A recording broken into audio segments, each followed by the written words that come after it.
ल प्रेम सर, अब यतिखेर चाहिँ हामी एउटा जङ्गलको बसाइमा छौँ। यो एउटा रमाइलो आनन्ददायी एउटा स्मरणीय लाइकको क्षण पनि हो। यतिखेर म एउटा जीवन के हो भन्ने विषयमा चाहिँ 2-4 वटा शब्द राखिदिनु हुन तपाईँलाई रिक्वेस्ट गरेँ। धन्यवाद सर।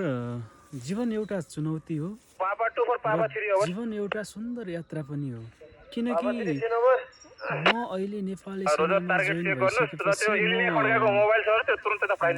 यो काठमाडौँ जिल्लाको चन्द्रगिरी नगरपालिका थानकोटको शिक्षालय स्थित फायरिङ रेन्जमा छु। म अहिले चाहिँ म तालिमको दौरानमा आइरहँदाखेरि मेरो मन पनि अलिकति अहिलेको सिचुएसनमा खिन्न भएको जस्तो फिल हुन्छ। तर म के सोच्छु भन्दाखेरि जीवन एउटा चुनौती हो र जीवन एउटा सुन्दर यात्रा पनि हो। हरेक कुरालाई चाहिँ पोजिटिभ लिन सक्यो भने जीवन यात्रामा चाहिँ विभिन्न कठिनाइहरू चुनौतीहरू आउँछन्।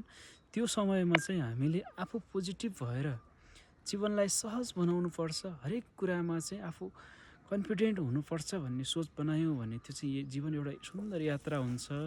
जब कुनै कुराबाट चाहिँ ठक्कर खाइन्छ, कुनै चुनौतीहरू आइपर्छन्, त्यो अवस्थामा चाहिँ म काहेर नै छु भन्ने सोच लियो भने चाहिँ जिन्दगी कुनै पनि अवस्थामा चाहिँ सफल वेमा चाहिँ जान सकिँदैन। त्यो आफूले कायर सम्झिने अवस्था आइदिन्छ जब कि कुनै चिजबाट धोका पाइन्छ, ठक्कर पाइन्छ, आफूले घात पाइन्छ भने त्यतिखेर चाहिँ हामी कोहीसँग आफ्नो दुःख कुराहरू सेयर गर्न मन पनि लाग्दैन।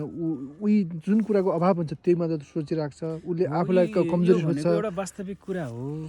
यो मन दुखाउने कुरामा चाहिँ स्वयं कोही व्यक्तिले आफू खुसी हुनको लागि अर्काको चाहिँ मन दुखाएर नराम्रो व्यवहार देखाउँछ भनेपछि त्यसमा चित्त दुखाएर पनि के नै प्राप्त गर्न सकिन्छ र?